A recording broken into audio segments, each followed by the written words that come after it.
ان لوگوں کے پیسے باہر پڑے ہیں، ان کی اربوں ڈالر باہر پڑے ہوئے ہیں، ان کی کرپشن جو یہاں سے پیسہ چوری کر کے لے کے گئے اس کے اوپر داستانیں لکھی ہوئی ہیں، بیرون ملک کتابوں میں مینشن ہے، بی بی سی کی ڈاکیومنٹری میں ان کی چوری کا مینشن ہے کہ یہاں سے چوری کر کے پیسہ باہر لے کے گئے، یہاں ان کے اوپر پتہ نہیں کتنے کرپشن کیسز ہیں۔ تو آج یہ بتایا جا رہا ہے کہ ہم اپنی فوج کے خلاف ہیں اور یہ اب محب وطن وہ پاکستانی بن گئے ہیں جو کہ آ کے ہمیں غدار کہہ رہے ہیں۔ دیکھیں، یہ سازش اتنی خطرناک ہے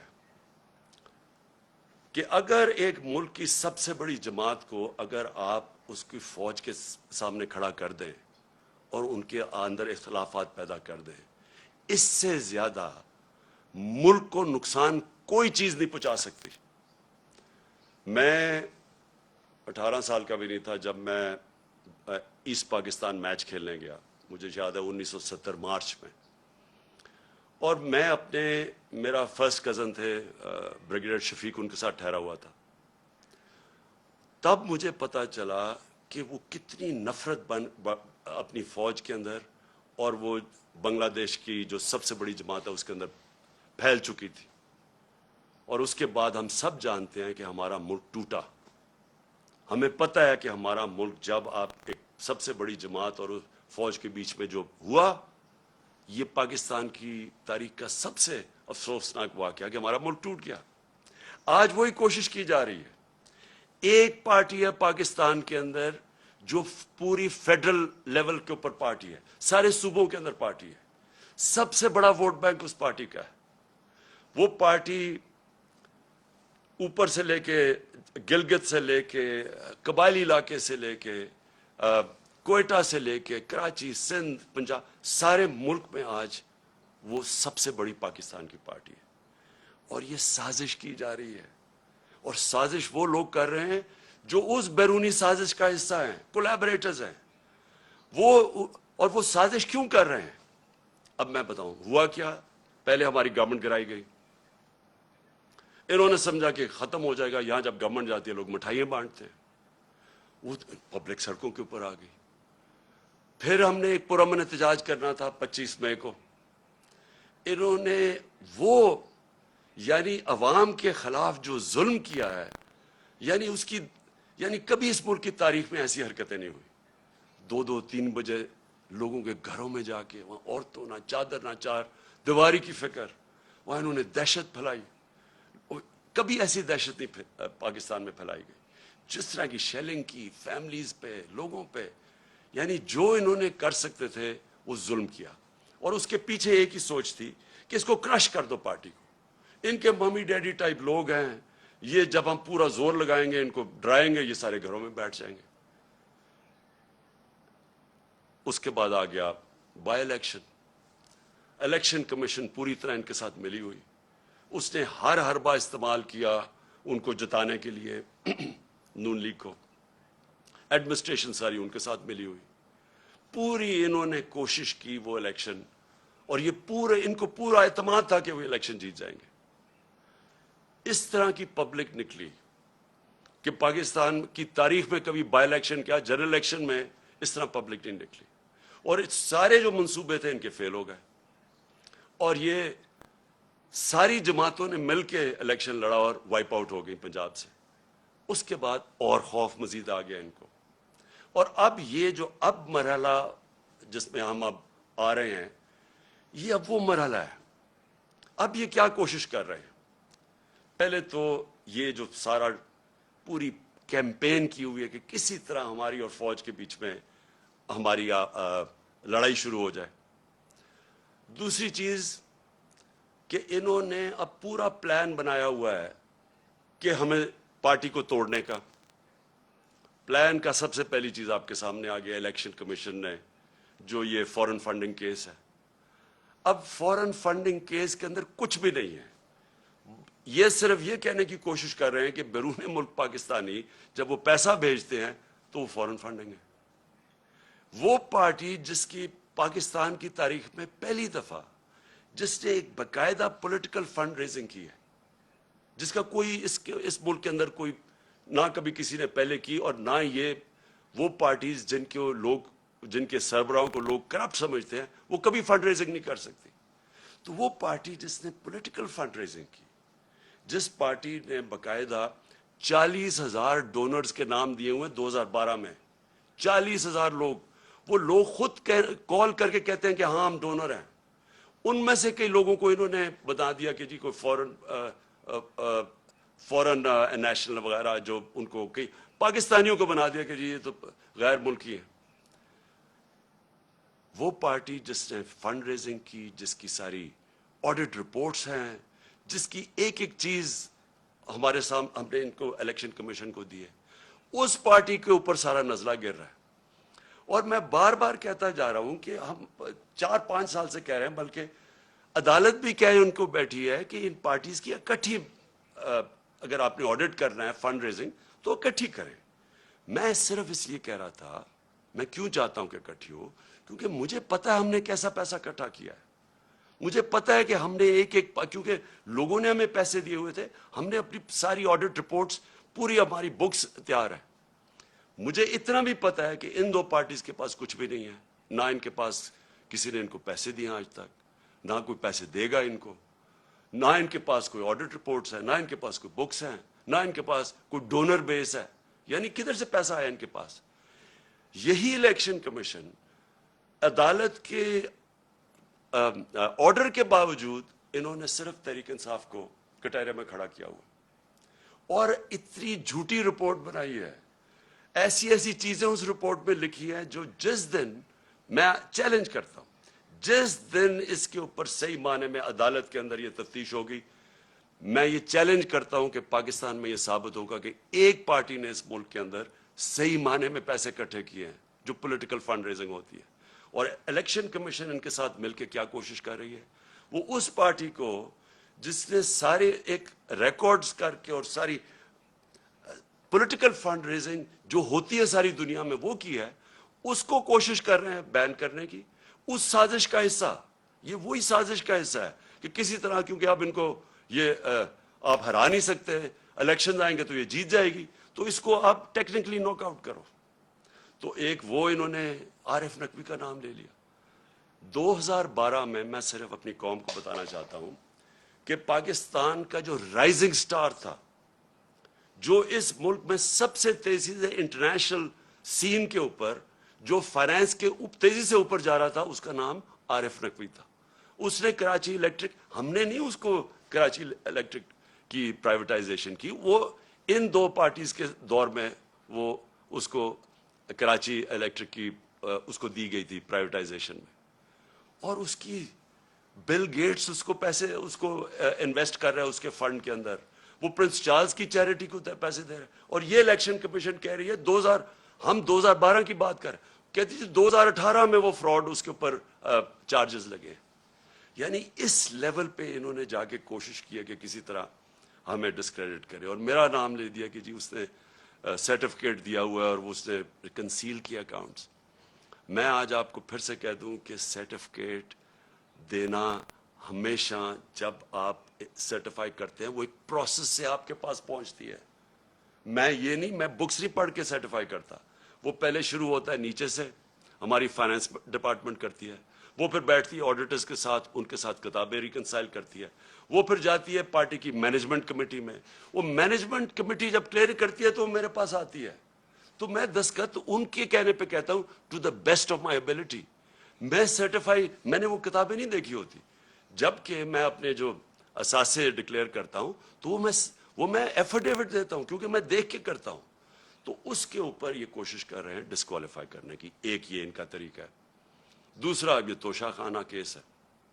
میں پھر اپنی قوم کے سامنے ایک اور چیز کہتا ہوں، ساروں کا جو اس ملک کے پرائم منسٹرز اور پریزیڈنٹ بنے ہیں، جو اس ملک کے اندر بڑے بڑے عہدوں پہ رہے ہیں، سب کو تحفے ملتے ہیں، آرمی چیف کو ملتے ہیں، سب کو ملتے ہیں.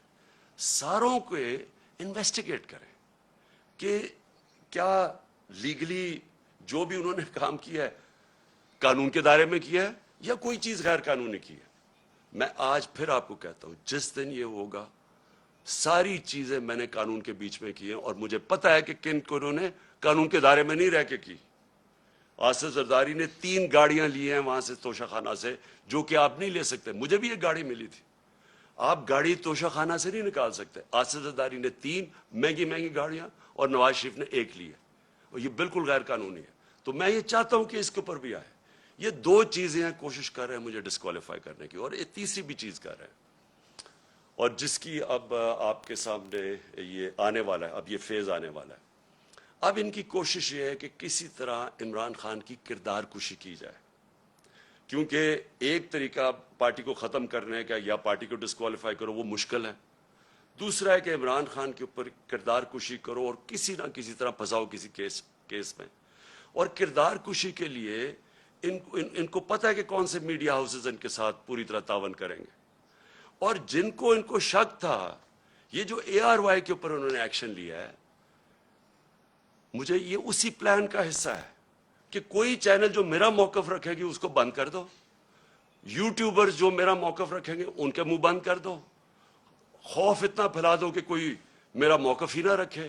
اور وہ جو چینلز ہیں جو کہ جن کے اوپر ہمیں پتہ ہے کہ پیسہ چلتا ہے، اور ان کو پوری طرح میری کردار کشی پہ استعمال کیا جائے. اور یہ ان کا پلان ہے. اب یہ پلان شروع ہو رہا ہے. یہ جو ARY سے ہوا ہے یہ اس پلان کا حصہ ہے. اور یہ ابھی یوٹیوبرز پہ آئیں گے، ابھی یہ سوشل میڈیا کے اوپر آئیں گے، کوشش کریں گے کہ پورا منہ بند کر دیا جائے اور پوری طرح ایک عمران خان کو پبلک کے اندر ذلیل کیا جائے. میں پھر اپنی قوم کے سامنے کہتا ہوں کہ دیکھیں، میرا یہ ایمان ہے کہ عزت صرف اللہ دیتا ہے، اور اللہ کی اجازت کے بغیر کوئی کسی کو ذلیل نہیں کر سکتا. تھوڑی دیر کے لیے آپ سب کو پاگل بنا سکتے. آج تک کوئی بھی ایسا پیدا نہیں ہوا جو سارا وقت سب کو پاگل بنا لے. مجھے صرف افسوس یہ ہے کہ یہ جو پروسیس کرنے اب جا رہے ہیں، یہ جس طرح کی اب سختی دکھا رہے ہیں، یہ جو ایک پورا ایک نیا کہ مسل دکھا کے تو اب ہم ان کو کرش کریں گے، لوگوں کو ڈرا دیں گے، دھمکا دیں گے، اب صرف ملک کا نقصان کر رہے ہیں. میں اپنی قوم کے سامنے کہہ رہا ہوں کہ یہ جو اب فیز آ رہا ہے ان کا، اس سے ہمارا ملک ڈیمیج ہوگا. ملک کا سوچنا چاہیے.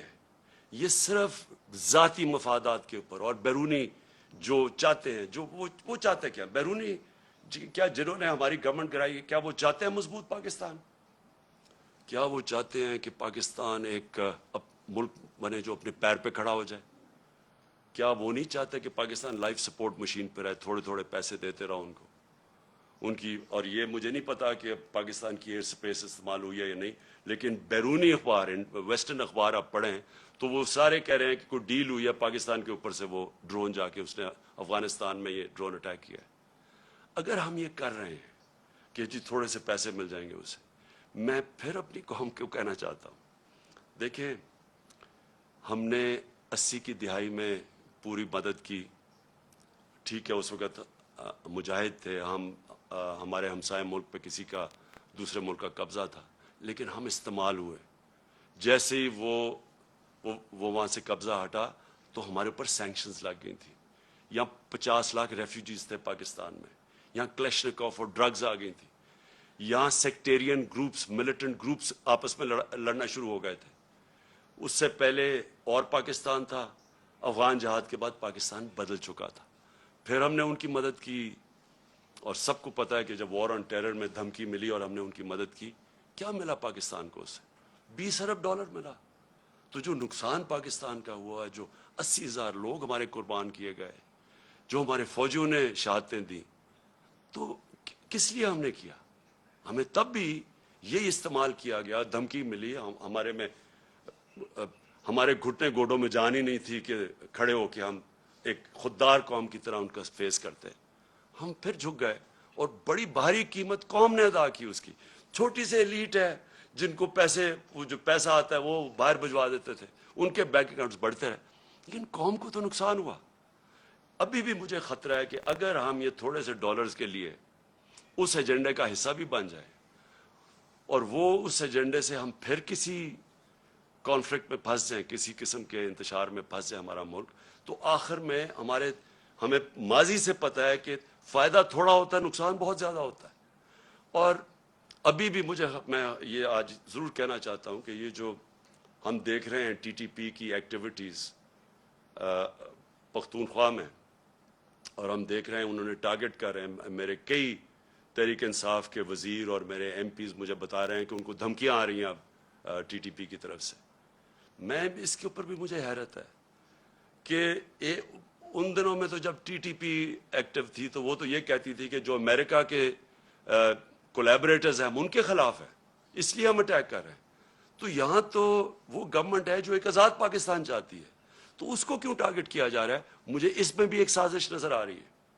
میں سمجھتا ہوں یہ بھی ایک سازش کے تحت گیم چل رہی ہے ہماری پارٹی کو کمزور کرنے کے لیے.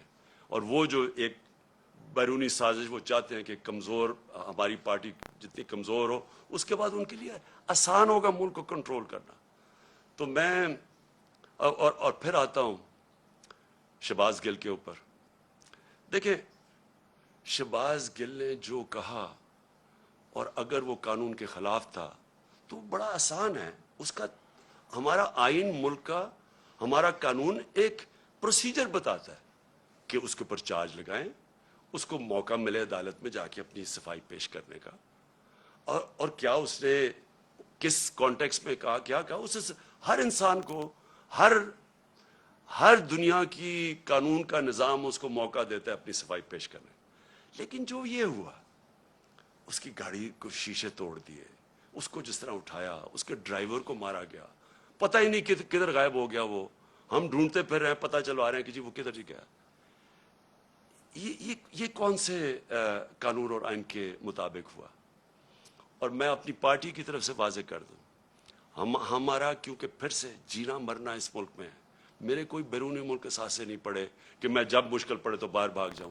میں نے تو جینا مرنا یہاں ہے, میرا تو کچھ نہیں باہر. ہماری طرح کے لوگوں کو زیادہ اس ملک کی فکر ہے, اور جس کو اس ملک کی فکر ہے وہ چاہتا ہے کہ اس کی فوج ملک کا ایک مضبوط ادارہ بنے. وہ کبھی نہیں چاہے گا کہ اس کا ملک کا ادارہ کمزور ہو. وہ لوگ جنہوں نے اس ملک سے کیا کیا تھا پہلے, میں یہ چاہتا ہوں کہ آج اب ایک چھوٹا سا کلپ دیکھ لیں. میں صرف چاہتا ہوں, اس سے بہت بڑی سٹیٹمنٹس ہیں ہمارے پاس, لیکن میں میڈیا کے لیے صرف دکھانا چاہتا ہوں کہ صرف یہ کلپ دیکھیں کہ شہباز گل نے کیا کہا, اور یہ دیکھ لیں کہ یہ جو بڑے بڑے نام آج پھر رہے ہیں جو ہمیں کہہ رہے ہیں غدار ہے, انہوں نے کیا کہا اور ان کے اوپر کیا ایکشن لیا گیا. یعنی انہوں نے کیا الیکشن لیا گیا, اور جو